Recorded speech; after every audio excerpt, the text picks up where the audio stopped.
Welcome to the 98% podcast, where we hear real stories from real people. And I'm here with Rod Stone. So, Rod, tell us a little bit about yourself. I live in Lake of the Ozarks and have since 1989. I moved from Los Angeles, California to here, and it's the greatest thing that ever happened in my life. I promise you. Which, which is where I met your wonderful parents, by the way. If we can give a shout out to Rich and Christine McDowell today, man, they're awesome folks. Yeah, no, Here's my absolutely. here's my impression of your dad. Rod, what's going on? Spot on, spot on. He's a beast. Your Yeah, dad, well, your mom, she's amazing. Anyway, I'm sorry to disturb us here, but I had to do that. no, that was so good. That was so good. So, I mean, that kind of gets us to the next question. So, how do you know me? Actually, I've watched you your entire life, just about. How old are you? I'm 35 now. Oh my, Can you believe it? yeah. So you were about Ricky, 3 or 4 years old when we met. So I I'm really feeling old today, and good night, everybody. Man, but yeah, I've loved, there's not too many people or places that you go, hey, I've known this guy his entire life, or I've had the relationship with your family, for so many years, life of ups and downs. So we love your family and had a ball watching you grow up, man, in Camdenton and Lake of the Ozarks. Yeah, that's awesome. Yeah, it's funny. I remember going over to to your house. I remember playing with your kids, and yeah, it was a fun time. We didn't do it a lot, but I remember when we did, I was always had a blast. So yeah. They're finally coming back home. They moved to Colorado, Atlanta, and so they're back home. So you'll have to come see us. That would be awesome. I'd be so down. So yeah, and your dad and mom have both helped me to stay in shape. Man, they are clinician. The word clinician comes to mind in weightlifting and keeping the body tuned. I love your parents. Yeah, yeah. It's something they've always been passionate about, like their whole life. It's crazy. Yeah, yeah, Yeah, they are. Well, they're great at it. they they are. They're staying in good shape. That's for sure. Yeah, they are. Well, man, let's talk about us today. I'm thankful for your podcast. This is cool. Yeah, no, I appreciate it. Yeah. And like I said, I gave you the questions. So what we're going to do is we'll just go through those. And then hopefully the goal is for, you to answer those and for Yeah, the audience to connect to you on a really emotional level. So it should be pretty good. Okay. yeah. Hey Okay. guys, Okay. So first question, we'll start at the beginning. So what was growing up like for you? my father was a music pastor at a church, and we moved a lot because my father loved to build programs. He loved the challenge. If a church was broke and nobody was coming, he'd say, "Hey, that's the church I want to be at," because he loved to build programs. I lived in New Orleans. I'm a musician, so I love jazz. We used to hang out in the French Quarters, so that was a good thing. We were glad that our father moved us there. Lived in Macon, Georgia. Still have some amazing friends today that live in Macon, Atlanta, Georgia, Rome, Georgia. Uh, Jacksonville, Florida is where we spent most of our childhood, in Jacksonville and Daytona. So my parents had us always moving, and I have two older brothers, and Rick and Randy Stone. They're my best friends. I mean, uh, you better be close because everywhere that you moved, uh, you had to depend on your two older brothers. So I grew up with a great family, but we were on the road a lot and moved around. So my I do come from a strong family background and love my parents. They're both uh, in heaven now, and I know that. But I'm trying to be the parents that they were, and grandparents, which we'll talk about in the future. But I grew up mainly in the South, uh, and but I have spent most of my life in the Midwest now, and I'm thankful that we have lived in Lake of the Ozarks for since 1989. I'm not good at math, but I think that's about 30 something years. We love Lake of the Ozarks, the slow Lake of the Ozarks. Yeah. Oh, And I moved from Los Angeles hoping that it would be, you be out on the lake fishing in this little 18-foot boat, mhm. puddling around or pedaling around. Man, if you don't have a 40-foot boat now, you're small on the Lake of the Ozarks. But we do love it, and it is home. Yeah, that's awesome. So you said you moved a lot. So how many times do you feel like you moved? Uh, about 7 times. One of the reasons that I moved to the Lake of the Ozarks, and I know the question you asked me was I really wanted my family not to be raised on the West Coast, but I wanted them to be my family. And so my wife's folks moved here from Oklahoma, and man, we used to come back and visit from Los Angeles. And I was doing a movie called The Pistol, The Birth of a Legend, which was the childhood story of Pistol Pete Maravich. And I really was back here about 2 weeks, and I said, "This is the place I want to raise my children." And so we moved here from Los Angeles, and I've traveled in and out for years. Uh, I was telling my future daughter-in-law today, Kaylin, I said I would get on a plane just about every Friday, fly out of here, and come back on a Monday, or I would be gone for months. But it was always wonderful to have the security of family back here. So, and if you're hearing the dogs in the background, I have a lot of dogs here. Yeah, it's all good. It didn't show up that much. Good, good. Nice. Okay. So what do you feel like the biggest struggle has been that you've made it through? Uh, no doubt. When I was 6 years old, we were living in Daytona Beach, Florida, and it was December. And I've had a lot of time to think about this Yeah. since you sent these questions to me. By far, Christmas, we had opened our gifts under the tree, and my uh, Santa Claus, I should say, brought 3 bikes, 3 footballs, 3 football helmets. And my brothers, I've always been a short guy. My brothers, even at the age of 6, said, "Hey, we can beat you down the street on that bike because you're not the advanced bikers that Randy and I, my oldest brother Rick, said." And so I challenged them. I said, "Hey, let's get out there. These little short legs, they'll be able to move quick on this bike." So in Daytona Beach, Florida, Hillcrest Drive, I was flying down the hill. uh, I actually thought I was winning the race, but at the bottom of the hill, there was a stop sign. And when I looked back, my brothers had stopped, and I went through the stop sign, and a car hit me and knocked me 60 feet, 68 feet in the air. Rick, in those days, you didn't pick up a phone and go 911. Yeah. There's been a kid that was hit by a car, and he's laying in the middle of the intersection.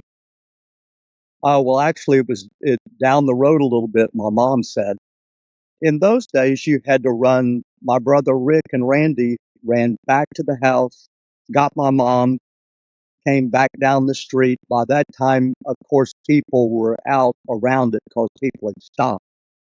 And so I just kind of picture this an old guy sitting at the hospital going, "What you call?" Well, we've had a child hit by a car, and we need we need help. Can you send an ambulance? And probably you go, "Yeah, well, I'm having my coffee. I'll put my coffee down." "Hey, they need an ambulance down on Hillcrest Drive." You know, we're so advanced now where you see an accident out on the interstate and you can immediately say, hey, 911, mile marker 18 off of exit, Lebanon or wherever you are. And immediately that response goes out. They said I laid there for about 30 minutes. Well, okay, so 30 minutes it took to get the ambulance there. And at the scene of the accident, they actually covered up my body and they said, he's dead. Well, a neat thing, Rick, is a miracle. And I believe this, that I wouldn't be here today if God hadn't had a plan. And I don't mean to preach. I don't mean to be religious. I just know I'm here today, not because of quick EMT service, because there wasn't any, but I believe in a God and He had a plan for me to be here talking to you right now. So Yeah. that was a challenge, and I actually wrote down some things today. Called what did I have to overcome? Uh, there were some emotional problems that you have. Uh, I couldn't emotionally put things together. I remember going back into class and they would put me in a corner because everything, when you've gone through a trauma like that, everything in my head because of head injury was slow motion. It's like the teacher would say, hey, how do you spell cat? And I would be in my mind and see, almost like a Jim Carrey, see, hey, Yeah. everything was slowed down. Well, you feel kind of inferior. Uh, your life kind of grows up that way. And here's the worst thing that happened. The doctors would tell my mother, hey, don't expect Rodney to go to college. We're hoping that he'll be able to finish high school. Don't expect a lot education wise out of him because, there's he's had major trauma to the head. So you grow up in this belief of, okay, I can't succeed like everybody else because I I have had limitations. And you're going, okay, well, I can't do like other kids because I've had this head trauma. So you're you're always looking at stuff. I can't do that. Can't accomplish that. I'll never be that person because I've had this happen in my life. Well, okay, by the way, now that I'm 68, I can go back and use that excuse again. But Yeah. in those days, you're going, man, I want to be able to retain things. I want to be able to read something and retain it and talk about it and speak it into other people's lives. So you have these limitations. And there was a healing process that my mind, my body had to go through. So now at my age, and to look back and go, okay, I did go to college. I graduated high school a year early. And in fact, I was thinking about this today. My my first year in college, I made straight A's, and I went, well, wait a minute. The doctor said that here I am at Stanford University, doing very well. Uh, Yeah. uh, so something's wrong. So anyway, I tell people that have been through something like that. In fact, I'm working on a story right now where a guy by the name of Scott Knudsen was a rodeo fifth generation cowboy. In fact, it's called Lightning Cowboy. Was holding his 1 year old daughter, got struck directly in the head by lightning, ran down his arm and out his hand. Man, what he went through, we're so similar. And so I love his story because it's to encourage people, man, no matter what the doctors say. Get up, take a step, uh, start thinking through things, uh, let your mind heal, let your body heal. but don't give up. Just don't sit down and do nothing because ultimately God's got a plan. Anyway, I don't mean to preach, but that's the biggest obstacle that I've had to overcome. That man basically spoke. Oh, and recently, and I'll say this real quick, I had a CAT scan and some things at the hospital, went to see a neurologist. They took pictures of my brain. The lady comes in here over here at Lake of the Ozarks and she says, have, have you ever had a hard hit to that? I said, yes, ma'am. Yes, ma'am. I was hit by a car when I was 6 years old and was telling her the whole story. She said, interesting because we cannot find one area. Usually, if you play football and you've had a hard hit, and I said, well, I played football in high school, and I said, yeah, I've been hit plenty of times in the head. She said, I said, I barefoot ski frontwards and backwards. I've had tons of hits on the head. She said, interesting because we can't find any signs of that on your brain. So man, there is somebody that cares for us up there, and he's Yeah. in the miracle working business. Anyway, I didn't even mean to talk about that. No, I love that. No, it's crazy too because like I've noticed is like when you listen to people's stories, it's like the people that go through like the craziest tragedies tend to have like the most amazing stories, right? If they just make it through, right? Like Yeah, it's like not rolling over and letting things happen, but being able to like, okay, I'm gonna make it through this. And like those people have the best stories, and they tend to do like some of the biggest things just by going through so much struggle. It's crazy. So, and it's like a good testament to like what you were saying with that story too. So I mean that had to have played a huge factor in the stuff that you do now, and you know the person you are today by going through something like that. I agree with that. Absolutely. Well, and I look back at the things that have happened to me, and you go, okay, uh, there are people that have been put into your life that greatly encourage you through those times. And boy, my mom and dad did, my brothers did. Uh, and then I went to college and I met some incredible people that encourage you in your life. And certainly, I met a guy by the name of Bubba Cathy. And I laugh because people say, Bubba? And I go, yeah, Bubba Cathy. I said, he invited my brothers and I to come to Jonesboro, Georgia and ride motocross with him at college. And he says, yeah, my dad's in the chicken business. And I said, oh, really? What does he do? He said, well, he started a restaurant chain called Chick-fil-A. And at that time, there was probably 6, 7 of them. Now there's almost 4,000 of them, and everywhere you look, there's a Chick-fil-A. But Bubba Cathy's been very inspirational in our lives and encouraging to my brothers and I. Anyway, we're getting off track. Yeah, no, that's awesome. Okay. So, what's something you're currently going through that's positive or negative? I recently went through something that uh, my first job that I was, uh, well, I got to tell you this real quick.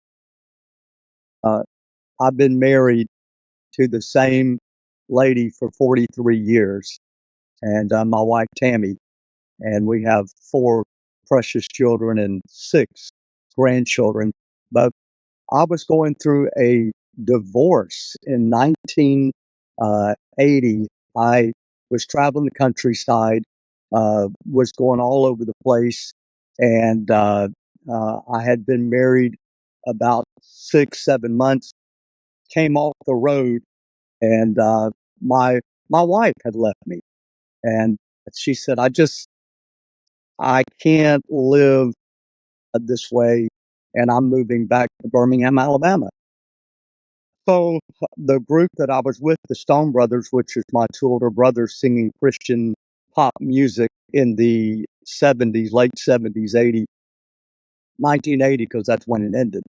Uh, I had met this family in Pauls Valley, Oklahoma, and Dr. Garrett, who's my father-in-law for 43 years now, said, hey, if anything ever happens to the Stone Brothers, come back and be with us here at the farm, and I'll hire you." And I said, "Okay, cool." Well, I had sang with my brother since I was like 3 years old. I Yeah. thought that was impossible that we were going to break up, but we did because my divorce and being in Christian work and in church work in those days, if you got a divorce, you were history. There was no redeeming qualities at the time.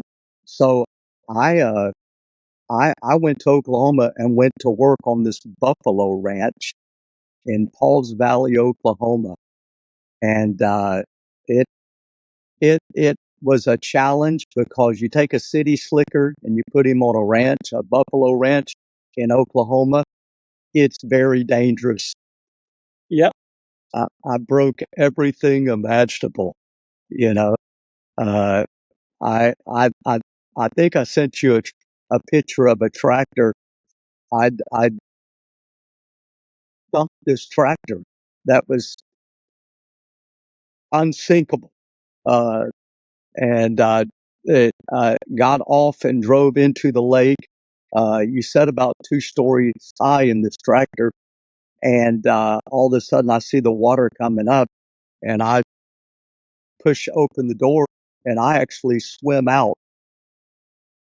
They called two caterpillar to come, and we took long lines and swam out to the tractor, hooked them on, and that's how they pulled the tractor out of the lake.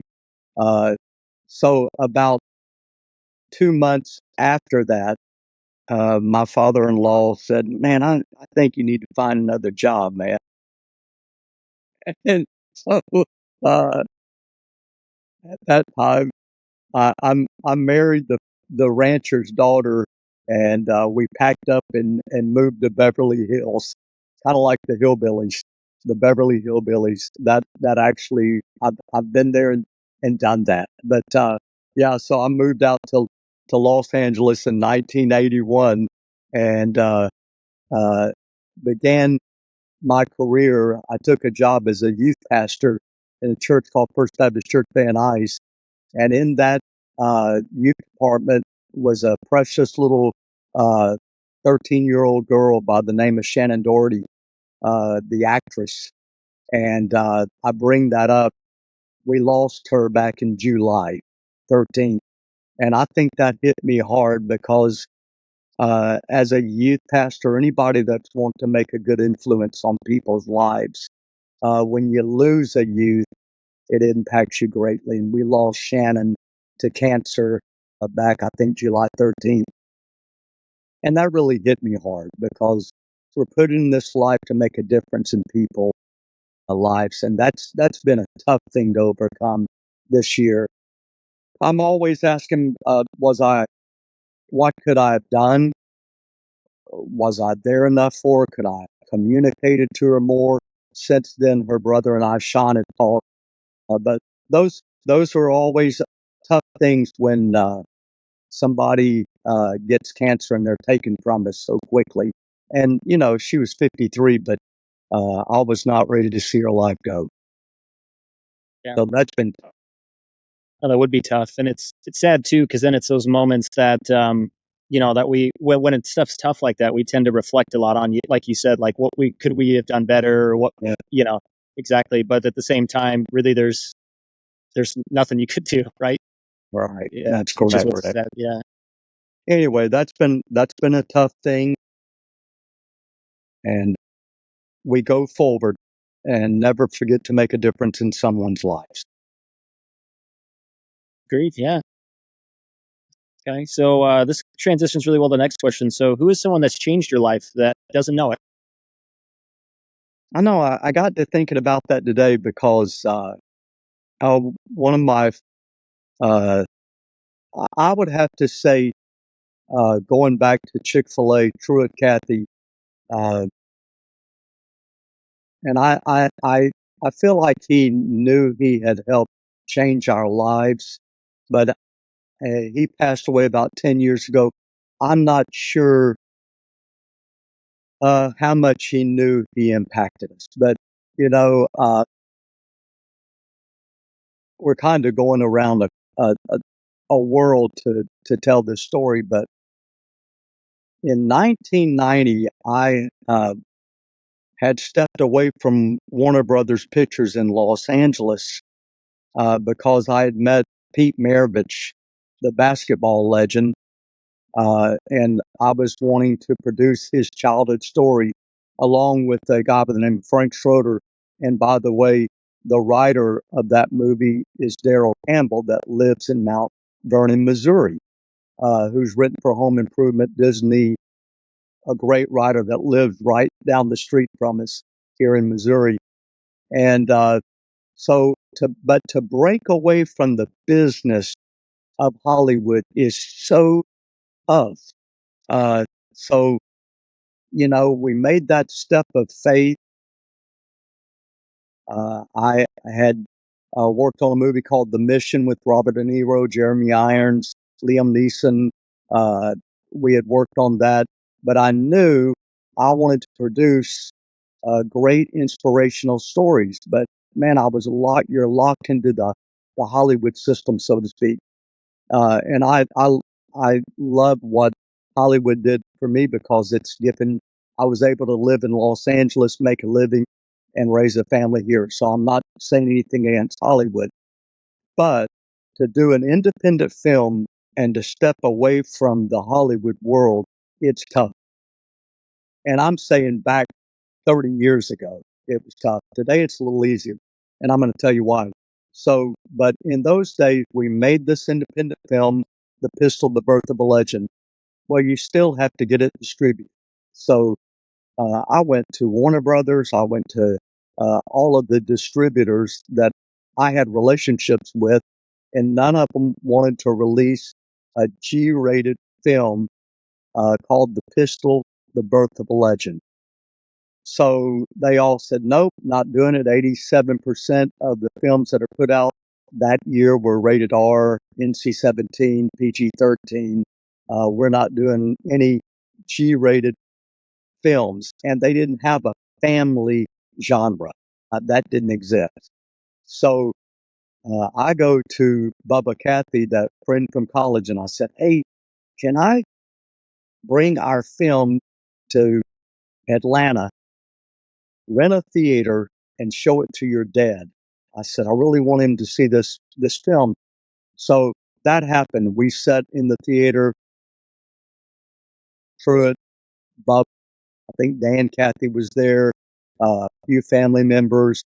And so I showed him the Pistol Birthful Legend, and he said, what do you need from me, Rodney? I said, man, I need enough money to take this at least to theaters in the SEC division, Southeastern Conference, uh, so I can do my own distribution deal with it. And he said, all right, what do you need? I don't want to say the amount, but anyway, he took out a check in his pocket and he wrote the check out. He pushed it over the table and he said, I want every kid in America to see this film. And I said, thank you so much. Well, it pre-sold to 68 foreign countries. It did great in Japan. It did great worldwide. Made my investors back all their money, which is not the story of every film I've ever been a part of. But anyway, The Pistol did. Chick-fil-A was the first, and Hollywood Reporter said this, the most innovative way to release a major motion picture through corporate sponsorship. They totally took that film out to 400 theaters and released it, and it did great. It ran 28 weeks as the most rented film. You used to be able to rent films, uh, go to the movie gallery or whatever it was called here, no safe beach, pick out your film. Ran 28 weeks out of all the films that Hollywood was putting out as one of the number one rented films nationwide and worldwide.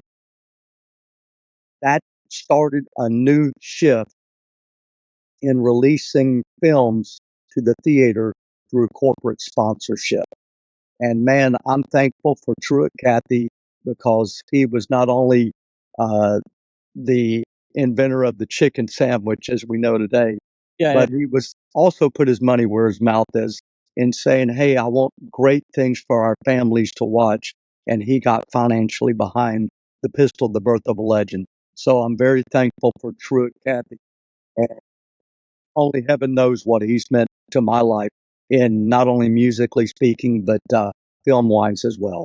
And by the way, now it's so funny. I've got to say this, and I don't mean to go on and on, but a lot of the people at Chick-fil-A said, "Hey, we don't think they'll get behind this because we're not in the film business; we're in the chicken business." Now the Cathy family owns the largest studio, uh, I think, in the United States called Trilith Studios in Fayetteville, Georgia. All The Rock just wrapped there a few months ago. Francis Ford Coppola just wrapped there a few months ago. All the Avengers movies, Spider-Man, are being filmed right there at Trilith Studios in Fayetteville, Georgia. So the Cathys did get into the film business after all, and it's been very good to them. That's amazing. No, that's crazy. So I want to kind of go back a little bit. So what got you into the film business? Like what inspired you to do that? As a youth pastor in Van Nuys at First Baptist Church, because I love those folks. Uh, in that church was about 200 actors. Uh, I remember we used to sit in the balcony with Randy Quaid, Uncle Eddie. Mhm. Uncle Uncle Eddie used to go there. Uh, Donna Summers, singers. I mean, it was the who's who of the film world. And I'm sorry, I'm getting these texts during the deal. Uh, so Rick Dees was this famous DJ in Los Angeles and Kiss That Film, and he went there as well. And I used to do things for the youth, and I'd say, "Hey, we're doing youth camp, Rick. Some of the kids can't afford to go to camp." And he'd say, "Hey, Rod, what do you need? I've got resources." Man, Randy Quaid, Dennis Quaid, all those people would pitch in to help kids go to youth camp and to change lives. And so I got to know them, and they said, "Hey, there's a guy by the name of Harry Thomas, and he and his wife are writing a show called Designing Women, and we think you need to know them." So Harry Thomason and Linda Bloodworth, uh, they came to one of my things that I was doing, Elvis, and kind of doing a fun thing for the youth at church. And they offered me a part in Designing Women. And I won't say what it was, but it was fun. And they would call me and they'd say, "Hey, uh, we want you to come and help us cast Meshach Taylor." I was part of the casting crew with Fran Bascom that came in, and I told Linda Bloodworth, I said, "Fran Bascom is great for Designing Women." So the Thomasons were good to me, and I always say this: it's not what you know, but who you know and who loves you in life. And so the Thomasons cast me in my first role, and I realized real quick I wanted to be behind the camera, not in front of the camera. I love production. I love the creativity of hearing a story, just a story idea, uh, and somebody coming to me and say, "Hey, we think this would be a great movie." Reading the story synopsis, uh, and putting like the writer, director, all the pieces in the puzzle that come together to make a film. I love the creative side to that. And then knowing actors and actresses that could, I'm talking to Dennis Quaid right now about playing the role in Lightning Cowboy because it's a Western. Uh, Talking to folks, C. Thomas Howell, you start looking back at all your relationships of years past, and they start coming into play. Uh, that happens around here. If I need a carpenter, I call a best friend. If I need a dentist, I call Dr. Joe Muff because he's been my dentist for over 30 years. I call Dr. James Neal my doctor. It's the same in the film business. You call your family. If I run into trouble here, I called my brother-in-law yesterday, John Garrett. I said, help, I need help at the house here. He came immediately. Life is about relationships. If I need to pump up with iron and steel, I call your mom and dad. Just, hey, I need to go to the gym. Help. It's Yeah. so true. Oh, you're so right. Yeah, relationships are everything. Yeah. Yeah. And it's funny, storytelling is such a powerful tool too. Like, and I kind of want to ask you this, so because I know, so you love stories, you love creativity. What is your favorite movie of all time? Like, what's your favorite story? I think The Mission is a great one because, Robert De Niro, and it's an old film, by the way. The Mission is probably, when was it made? 1984, 86, somewhere in there. Uh, and he's a mercenary, that's basically killing whoever the government says kill that person. Uh, and then his life was changed around and he becomes this Jesuit priest, and he goes up and builds this mission. Uh, that's one of my favorite movies. We won't go into detail. Uh, I love scary movies. The first film that I was ever hired to work on was called The Hitcher with C. Thomas Howell, Rutger Hauer, and Jennifer Jason Leigh. And uh, I learned real quick about the film business because C. Thomas Howell and I was put in charge. I was a production assistant. I was given keys to his motorhome and was kind of his personal assistant the whole time we were filming in the desert. And I went to I left the set and was going back to town to pick something up where we were uh, filming close to Las Vegas. And I got a call on the walkie-talkie says, you must return back to the set. And I said, why? They said, because we've turned the camera around and C. Thomas Motorhome is in the set and we can't do this shot until you come back. So I had all the keys. When I got back, this true story, they had a wrecker and was pulling the motorhome off out of the picture because you're spending hundreds of thousands of dollars a minute to film. Yeah, Anyway, I could sit here and tell all kinds of stories about that trip, but anyway, The Hitcher is one of my favorite because it's a kind of a cult film now. Uh, I love comedies, Caddyshack. We could be here all night, Rick, talking about comedies. yeah, I love uh, Home Improvement. I love anything comedy. I absolutely love because in our time in life, and I do love, I should say, the Pistol of Purple Legend because it gave me my break to produce films. So yeah. I like sports films for sure. Who's yours? I can go on and on. Nice. I love it. Okay. So, next question. So, what's a skill or talent that you'd like to share with us? Well, I'm a cowboy, and one of the reasons I'm doing this rodeo movie, Lightning Cowboy film, which we're trying to find the financing for now, is number one. I love true stories. Number one, if I'm good at it in life, I enjoy being around. Yeah. So I ride a horse. Dr. Joe Muff and I, the dentist, uh, he found me his family found me a fox trotter horse, and we ride every Wednesday and Saturday. And if he can sneak off from the dentist office, we would ride 7, 8 hours a day. We absolutely love it.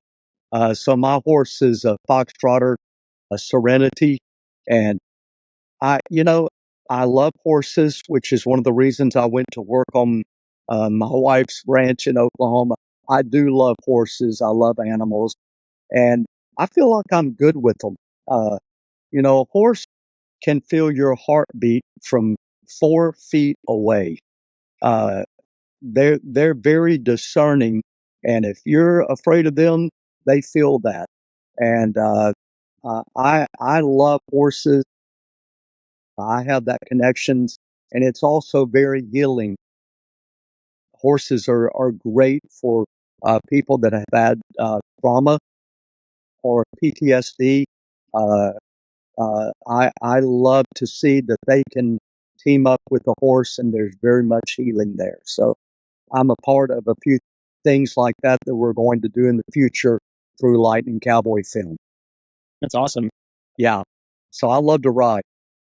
That's cool. See, I haven't ridden a horse in a long time. I think last time I rode a horse was probably almost a decade ago. Wow. And first time I rid one in like a long time. So I rode on this horse, and it was toying with me the whole time I'm on it, and it's just like just veering off to the side and like just wanting me to try to reel it in. It knew it could take advantage of me. It was funny. The horses are my downtime. Life is busy. Uh, I have 6 grandchildren. You know, so getting away and riding out, into field or down trails or in another state or whatever. Horses are a relief for me, and it's my downtime where, and I don't mean to be religious, where I pray, I ask God to, give me direction, and I seem to be able to hear back from the Lord on a horse. I don't know if people will relate to that, but it's good for me, and I'm going to stand by that. I love that. I love that. Okay. So then what's something that you're learning about currently that you'd like to teach us? I'm trying to teach the corporate world, and I'd love to teach the corporate world. The corporate world has given billions of dollars in advertising. Uh, and I relate this to television shows or filmmaking.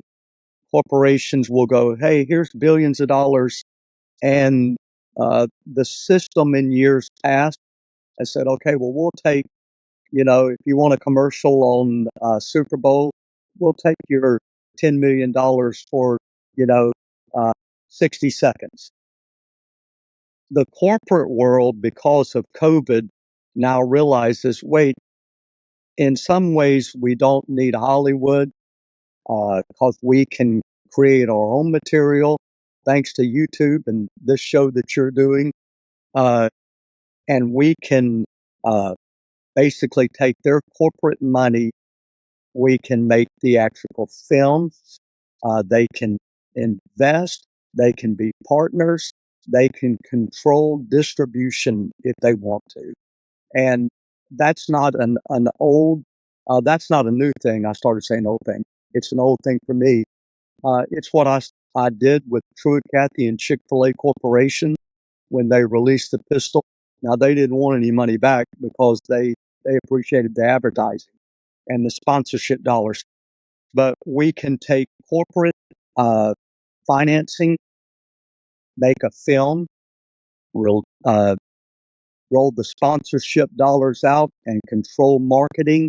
And guess what? Their money can come back to them, and they're just not dumping it out there. I'm really enjoying this. I'm teaching it to other corporations. They're listening. We've let systems control us long enough, and we don't have to deal with that anymore. And I'm a Hollywood guy, but I'm saying if if Hollywood does X amounts of films a year, and they can't put my little $10 million budget film out, that's okay. We've got a message we want to share, and we don't need them to do distribution anymore. And we can distribute it and give family and homes good things to watch in the future.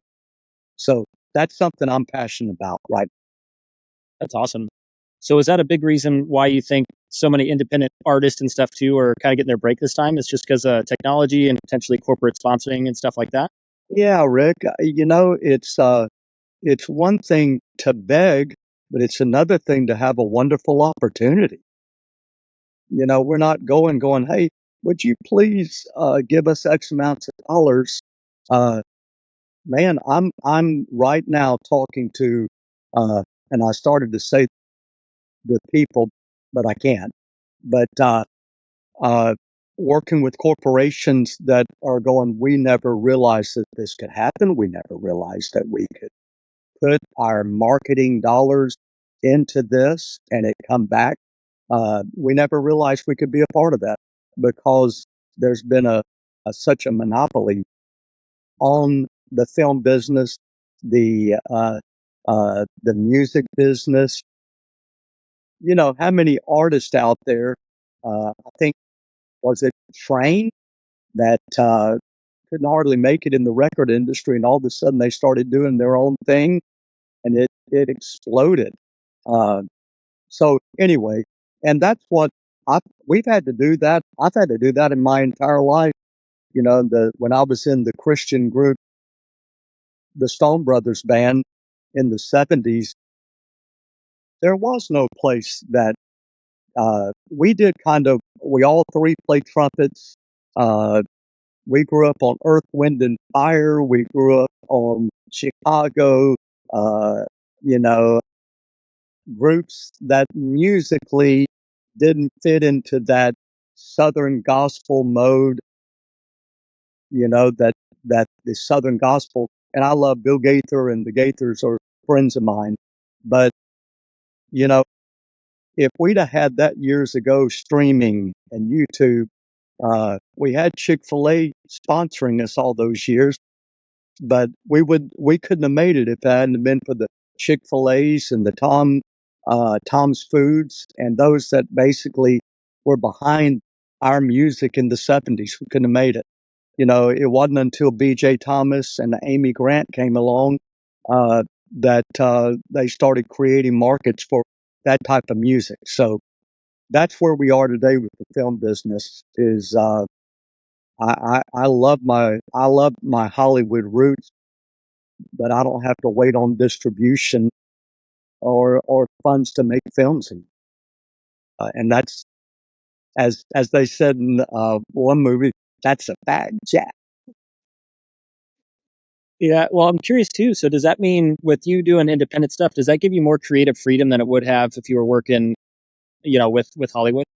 Yeah, absolutely. Yeah, Rick. It number one, it it makes family life happier. I can be at home and work from home and not have to live in the system anymore. Uh, and I love Lake of the Ozarks. I tried to live in Atlanta. I just can't handle Atlanta. But yeah, it gives you a lot of freedom and creative wise. And I don't want to get into politics in film, but I just want it to be uh, true to the story. You know, did this happen? This is the way it happened. This is what the audience wants to see. They don't want to see in the background something weird going on. Just let me tell this story the way it happened. We don't have to create something in the air that doesn't make sense in the scene. Let's keep it true to what the story is. So, yes, independent wise, I love That's awesome. Okay, so then what are you doing for fun right now? it. Well, I'm trying to be a grandparent. Uh, my son Ben uh, and his wife just had their first child, Lauren, and they live in uh, Georgia, in White, Georgia. We're going down there in a few weeks. To I just got back from rocking the newborn, couple of weeks old. I'm not any good at it, but I want to be better at it, so I'm in training on that. Yeah, I'm enjoying life. It's fun. Working on my wife is a Chickasaw Indian. I don't know if people know that, but Tammy has her little Indian card, and we're trying to train the native tribe that she's a part of about the film business, about education, making films, training. Chickasaw and the Choctaws are helping us with this, uh, training up people, our next generation of filmmakers. So we're pretty excited about that. It's awesome. That's really cool. It's like being able to support those communities that don't have support typically, right? That's exactly right. So we're in Oklahoma a lot, and I love that. And once again, uh, there's horses there. There's a long uh, Choctaws have a lot of land to ride on, so I'm pretty happy when I go there. Okay, cool. So we have a few questions left, and we talked about quite a bit today. So what I wanted to do now is, if you were to create a story or a book of your life so far, from when you were born to now, what would that story be called? Uh, well, I tell you, and I'm all about stories, Rick. So Hmm.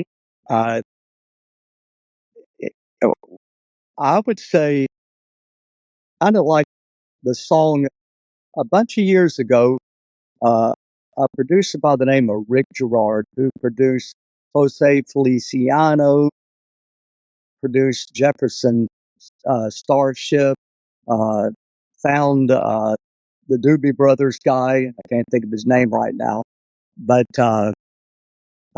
he brought a song to my brothers and I. He said, "Hey, you guys need to record this song." And he said, "This is a hit."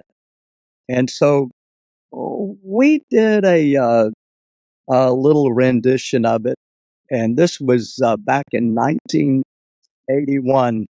And it goes like this: I knew the stakes were high right from the start. When she dealt the cards, I held my heart. Now I just found a game that I can play. This is where the cowboy rides away.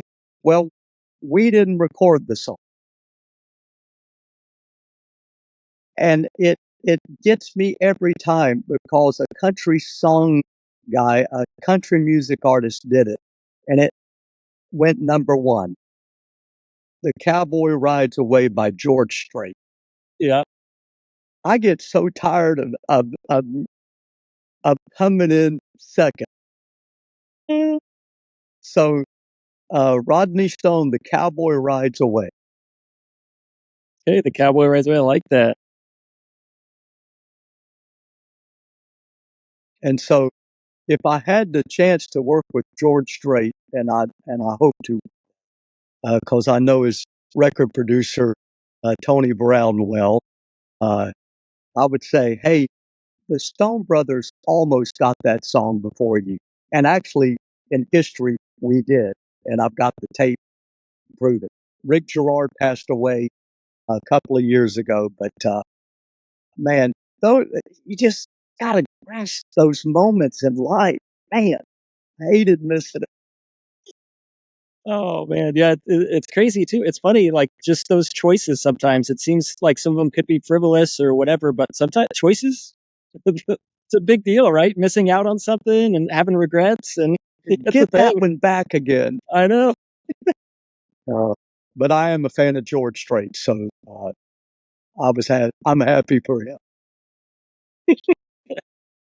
Okay, so two questions left. So this one, so this actually right now, this is kind of your time to share whatever you want to share with the audience. If you want to market anything, if you want to share what you're working on, your socials, whatever you want to do, this is kind of your time. So whatever you want to share. Well, I appreciate the opportunity. Uh, I do hope that people will go to my website, which is shorthorseproductions.com, and you'll see a tall image. I'm every bit, Rick, even with stacks. I'm every bit of 5'6", and I will tell you this story. Uh, I've been married to my wife a long time, and but when you get older, you start shrinking, and so she was already about 2 inches taller than I was. And the other day she said, "Man, if you keep shrinking, I'm gonna pick you up and put in my pocket and carry you around." A- And but I was getting on my horse. This is where I came up with my name. I was getting on my horse, and it just somebody, I think Dr. Joe had cinched the saddle way up, man, because I was trying to get into the saddle and I kept slipping down. And so Joe Muff said, he calls me, we call each other Butch Casting Sundance Kid. So I'm Butch. In fact, I walk around the town of Eldon. Nobody, they think, they call me Butch. Hey, Butch, how you doing? And I look like, I'm doing great. Uh, but yeah. And so he said, but if you keep shrinking, you're going to have to get a shorter horse. So Short Horse Productions is what it is. But you can go to shorthorseproductions.com and look me up. And there it talks about my history uh, in the film business and the stories that we're doing and what's going on in the life of Short Horse Productions. And Rick, you have been such a joy. And I love your parents. They're awesome folks. Appreciate you giving me this opportunity. No, for sure, for sure. Okay, and then the last question where I like to leave each, how I like to close out each one is I like the previous guest to create a question for, for you, and then you're going to create a question for the next guest that's going to be on the podcast. Okay. So your question will be, Uh-oh. okay, here we go. So what's your purpose while you are here? Oh, I've got to be honest on this one, and I love when people ask me that question because I think we can flip back to the first of the interview when God spared my life. And I really don't think that I survived the car hitting me and knocked me 68 feet in the air for my life to be recklessly out of control. I think God spared my life for a purpose, and that purpose was to live my life for the Lord every day and to point people to Jesus, that it is kind of like Russell Brand. Jesus is real. He is the way, and he can be a life that you'll never in your life believe what happens. Uh, and I leave this. For God so loved the world that he gave his only begotten Son, that whosoever believeth in him should not perish, but have everlasting life. We're just here for a moment. I mean, the Bible talks about it's just a, a glance. Look away and life is over. You can't take anything in this life to the afterlife but eternity. And so I say that because I listened to Russell Brand's testimony not long ago, and I'm going, this was a guy out of control, reckless, and was a wild man. God has given him a peace. And I noticed that in his interviews. There's such a peace in his eyes now. So uh, I'm getting off your question, but that is my life and why I've been left here on this earth to point people to the saving knowledge of Jesus Christ. Thank you very much. Good night, everybody. You've been a beautiful audience. Okay, so what question do you want to leave for the next guest? Who'd you vote for?